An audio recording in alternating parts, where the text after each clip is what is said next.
You know the real reason most people never build confidence? It's not because they're weak or broken or missing some magical personality trait. It's because they keep trying to talk themselves into confidence while their body is screaming the opposite message. And when your body panics, your brain follows. That's the flaw everyone falls into. They try to think their way out of fear. But in the teams, thinking is the last thing you rely on when the pressure hits. On a mission, hesitation can cost a life. And the trick I'm about to give you is the same one I used to keep myself from freezing when everything was falling apart. It's simple, it's fast, and it works instantly, but not for the reasons you think. Before I give it to you, I need you to do something for me. Put your phone down, face down, turn off the notifications. If you can't give me your full attention for the next few minutes, you're not ready for what I'm about to teach you. I mean that. If you can't complete this first test, click off the video now. I'm not here to babysit anyone. Navy SEAL training starts with a filter, and so does this. If you're still here, that tells me you're ready to level up. It tells me you actually want to change instead of pretending you want to change. Good, we can work with that. I'm ex-Navy SEAL John, and I spent more than a decade learning how to control fear, stress, and pressure in environments where failure wasn't an option. In the teams, we call it maintaining mission readiness. In civilian life, it's the exact same thing. It's waking up with purpose, taking action without overthinking, and staying calm when everyone else breaks down. And that's why you're here, not for motivation, not for pep talks. You've heard enough self-help fluff to last you a lifetime. I don't do fluff. What I'm about to give you is a tool I've used in gunfire, underwater, sleep-deprived, freezing, stressed, exhausted. If you implement this one trick exactly the way I teach it, you will feel a shift in the first 7 days, not a theory, a measurable change, more control, more clarity, more confidence. Here's what you can expect from the next moments. I'm going to walk you through the exact moment a recruit froze right before one of our most brutal drills. I'm going to show you how I spotted the problem instantly, long before he even understood what was happening in his own head. Then I'll reveal the one trick, the reset, that SEALs use to take back control of their nervous system in 5 seconds. After that, I'll break it down step by step so you can use it in your real life. Before a job interview, before a hard workout, before a difficult conversation, before that moment where your heart starts racing and you feel yourself shrinking. And when I'm done, you're going to drop a comment below. Not a motivational quote, not an emoji. I want you to write mission accepted so I know you're stepping into this with intention. Now lock in, straighten your spine, fix your eyes on the screen. We're moving into the real work. Let me take you back to the moment it clicked for me, the moment I realized confidence isn't a feeling. It's a switch you learn to control. And on that morning, standing in front of a shaking trainee, I reached for the exact same switch I'm about to hand to you. Let's begin. Most people think confidence collapses in the big moments, the presentation, the interview, the workout, the confrontation, but that's not how it works. Confidence doesn't die in the moment you need it. It dies long before that, in the tiny hesitation you feel in your chest, in the quiet voice that tells you to wait, to hold back, to rethink your decision. That voice is subtle, but it's deadly. And I've watched it destroy some of the strongest men I've ever trained with, guys who could run for miles, carry insane weight, shoot with precision, withstand cold, pain, and exhaustion. But when that voice showed up, they collapsed faster than any physical weakness ever could. Inside the teams, we had a saying, your mind lies, your body doesn't. Your body tells the truth. It knows when you're capable of more. It knows when you're ready. The problem is your mind steps in and throws sand into the gears. That's the enemy most people never learn to fight. You've been trained your whole life to trust your thoughts, to analyze, to judge, to second guess. But in high pressure environments, that overthinking becomes sabotage. It turns a simple task into a threat. It turns a small decision into a battlefield. And before you even realize what happened, you're standing there frozen, looking at a challenge you were more than capable of handling. I remember watching this happen to a trainee who, on paper, should have been unstoppable, strong, fast, disciplined. He crushed every time drill until one morning during a simple exercise, his whole system cracked. It didn't make sense at first. He wasn't injured. He wasn't out of breath. He wasn't even cold, but I could see it in his eyes. He wasn't fighting his body. He was fighting his mind. That's when it hit me. Self-doubt doesn't walk in through the front door. It sneaks in through the smallest crack. Hesitation, a flicker of uncertainty, a single thought. What if I fail? And if you don't catch it right there, in that micro moment, your entire nervous system spirals. Your heart rate spikes, your breathing shortens, your vision narrows, your muscles tighten. You start thinking instead of doing. You start analyzing instead of acting. And confidence becomes a memory instead of a tool. I've seen elite operators crumble because they let that moment take control. I've also seen ordinary civilians build bulletproof confidence once they understood what was happening inside their own head.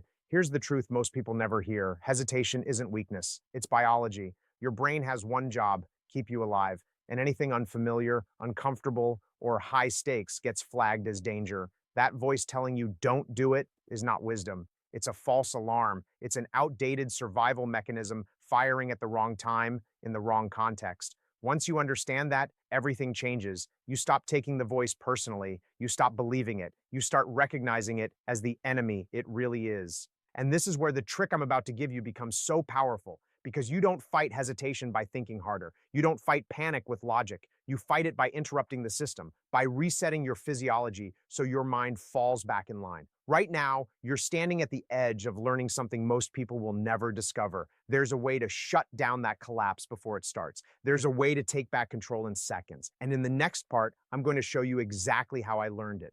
I didn't discover the trick in a classroom or a training lecture. I discovered it the hard way on a night when everything was going wrong, and I was seconds away from making the kind of mistake you don't walk away from. We were deep into a high-stakes operation, the kind where you don't get second chances, moving through terrain so dark it felt like the world was closing in on us. I remember the exact instant my mind started to fracture. It wasn't dramatic, it wasn't loud, it was one thought, one tiny, poisonous thought. Did I miss something? And that was all it took. My chest tightened, my breathing sped up, my vision started to tunnel. I could feel myself slipping into the same internal collapse I'd seen destroy so many trainees. For a split second, I froze, just like that recruit I told you about. The irony wasn't lost on me. I was supposed to be the guy who was unshakable, the one others relied on. But in that moment, I could feel the panic rising fast, and I knew if I didn't grab control right then, the mission, and possibly lives, were going to fall apart. That's when my body did something before my mind could even form a plan. I took a sharp inhale, counted to 4, held it for another 4, exhaled for 4, and paused for 4. A perfect box, a perfect reset. It wasn't something I invented on the spot. It was a technique buried deep from Bud S., something they drilled into us in small, quiet moments long before we understood its purpose. But what happened next changed everything. On the first cycle, my heartbeat slowed. On the second, my vision widened. By the third, the panic had broken like a wave hitting a wall. It was as if someone had cleared static from a radio signal. The noise disappeared, and suddenly everything was sharp, clean, and calm. I felt the snap back into my body, the feeling of control returning, not because my fear vanished, but because my nervous system had been reset.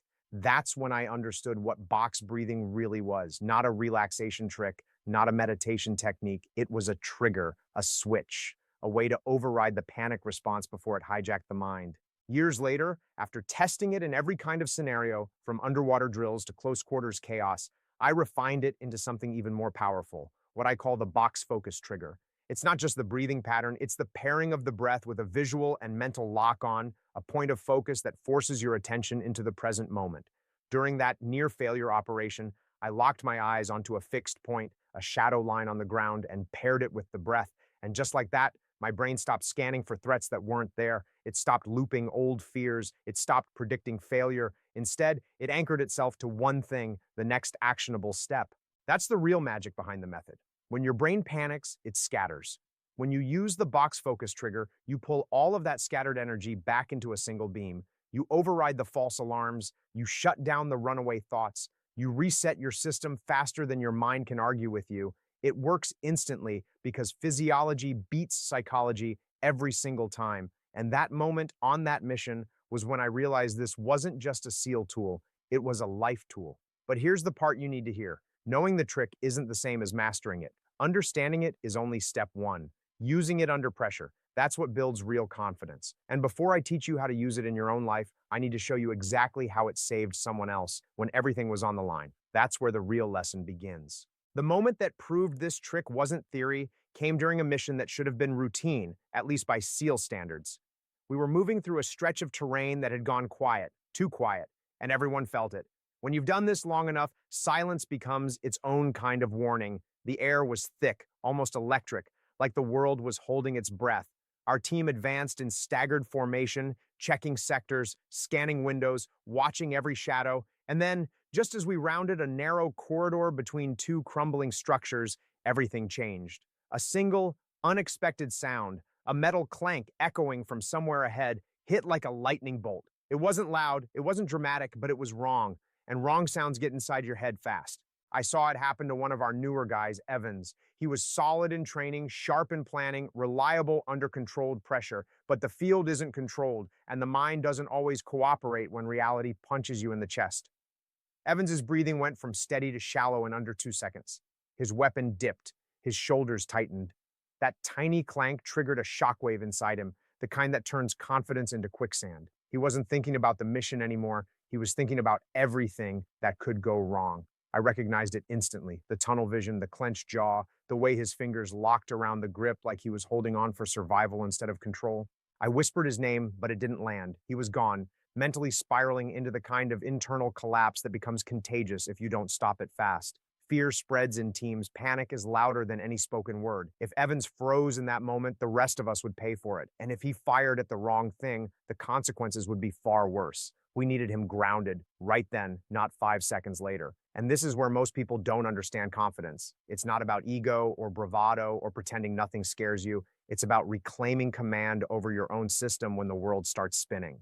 I moved to him slowly, staying in his peripheral vision so I wouldn't startle him. The corridor felt tighter with every step, the darkness pressing in on both sides. I could hear my own breath inside my mask, feel the weight of the pack on my shoulders, the faint vibration of distant movement somewhere we couldn't see. But all my attention locked onto Evans. I lowered my voice to a controlled whisper, the kind that cuts through fog without adding pressure. "Evans," I said, "look at me." He didn't move at first, so I shifted just enough for his eyes to catch mine. That was the opening. Box. Now. He knew exactly what that meant.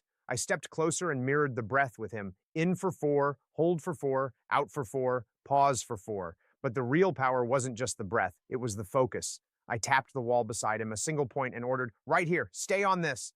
The moment he anchored his gaze, his breathing pattern synced with mine. 1 cycle, 2 cycles. The shaking in his hands stopped first. Then his shoulders unlocked.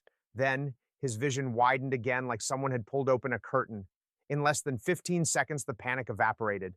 Not because the danger was gone, it wasn't, but because he had taken back control of his system. Once his focus returned, he nodded just once, the kind of nod that says, "I'm back." We moved forward as a unit, and Evans executed perfectly for the rest of the mission. Later that night, he told me one thing that stuck with me. I didn't get braver, I just came back into my body. That's the truth no one talks about. Confidence under fire isn't about eliminating fear. It's about not letting fear hijack the controls. The box focus trigger didn't calm Evans down. It reactivated him. It made him useful again, alive, present. And that's when I knew this wasn't just a tool for SEALs in the field. It was a tool for anyone, anywhere, facing their own high-pressure moment that threatens to swallow them whole. The battlefield may look different for you, but the biology is the same. And once you learn how to hit that switch, nothing, fear, doubt, panic, can take you out of the fight ever again. Most people hear a story like the one with Evans and think, well, that's great for a Navy SEAL, but my life isn't life or death. And that's exactly where they get it wrong. Your nervous system doesn't care if you're on a battlefield or sitting in your car before a job interview. It doesn't care if you're about to breach a door or about to walk into your boss's office for a difficult conversation. Stress is stress. Pressure is pressure. The biology is identical. Your brain fires the same alarms. Your chest tightens the same way. Your breath shortens in the same rhythm, and your thoughts scatter with the same speed. You don't need gunfire for your system to panic. You just need uncertainty. And modern life hands you plenty of that. So here's where this becomes your tool. Before every big moment, you have a window, sometimes only a few seconds, where your body is deciding whether to switch into panic mode or control mode. Most people never even notice this window. They feel the symptoms too late and then spiral. But once you recognize that micro moment, once you catch the hesitation right as it sparks, you can interrupt it. And interruption is everything. That's what the box focus trigger does. It doesn't eliminate fear. It interrupts the slide into chaos before it gains momentum. Let's talk about real situations. You're sitting in your car before a job interview. Your stomach feels tight. You're replaying worst-case scenarios. You're overthinking what you're going to say, how you're going to look, whether you'll mess up. This is where you breathe. Sit tall, plant your feet, pick one point, maybe the corner of the dashboard, and lock onto it. In for 4, hold for 4, out for 4, pause for 4. Don't rush it. Don't let your eyes wander. Stay locked in. After 2 cycles, your heart rate drops. After 3, your thoughts stop spinning. After 4, you'll feel that click, that shift from emotional chaos into controlled readiness. Or say you're standing outside a room where you're about to have a hard conversation with someone you love. Maybe you're nervous, you'll say the wrong thing or lose your temper or break down. Same tool, pick a point, focus, breathe, reset. The reason this works is because you're shifting your brain from a reactive state to an intentional one. You're taking back the controls. Maybe it's public speaking, one of the biggest triggers for people. You're waiting to be called up. Your hands feel sweaty. You're rehearsing every word like it's a minefield. Good. That tells me you care. Now use it. Pick a spot on the wall. Anchor your gaze. Run the box. Then walk in with your system calm and your brain fully online. Or maybe it's a workout and you're already defeated before you start. The weight looks heavy. The run looks long. You feel that voice whispering, "Not today." That's the exact moment the trigger becomes the difference between bailing and progressing. Focus on one spot. Breathe through the box. Reset the system. Start moving. The same goes for panic. Those moments where your heart jumps for no clear reason and you suddenly feel overwhelmed. When that wave hits, you don't fight it with logic. You fight it with biology. Eyes on a fixed point, slow the breath, take command of the rhythm. I've used this technique underwater in freezing conditions with explosions shaking the walls, and you can use it standing in line at a grocery store if you need to. Now, here's something you need to understand. This trick isn't magic, it's training. The more you use it, the faster it works. The more you practice it when you're calm, the more effective it becomes when you're under fire. Confidence isn't built by reading quotes or hyping yourself up. It's built by proving to your nervous system that you can return to control whenever you choose. That's real power. That's real confidence. And once you master this reset, you'll carry that power into every room, every conversation, every challenge you face. You now have the tool. The next step is learning how to turn it into a reflex, because that's when things really change. Confidence isn't what most people think it is. It's not loud. It's not chest pounding. It's not walking into a room trying to look like you own it. Real confidence is quiet. It's internal. It's the steadiness that comes from knowing you can bring yourself back into control no matter what's happening around you. That's the part nobody sees, the internal switch, the part that doesn't need applause or attention, the part that doesn't need to convince anyone. In the teams, the most dangerous men I ever served with were the calm ones, the ones who didn't talk big, the ones who didn't rush, the ones who mastered that inner stillness that lets you make clear decisions while everyone else is losing their minds. And every time someone asked them how they stayed so composed, they always gave the same answer. You don't control the world, you control your response to the world. That's what the box focus trigger gives you, the ability to choose your response. Once you have that, confidence becomes something you turn on when you need it, not something you hope shows up at the right moment. And if you've followed me through this video, if you've taken the time to understand the biology behind doubt and the mechanics behind control, then you're already ahead of 99% of people. You've stopped looking for motivation and started learning mastery. That puts you in rare territory. But here's the part I want you to really hear. What I've taught you in this video is only the first layer. It's the gateway. Once you gain control of your nervous system, there's another step, something deeper, something most civilians never learn. It's the mental protocol SEALs use when control isn't enough, when confidence alone won't get you through, when your mind is screaming for you to stop and your body wants to shut down. It's the technique we relied on when missions dragged for hours, when sleep deprivation blurred every thought, when pain became constant and quitting felt easier than breathing.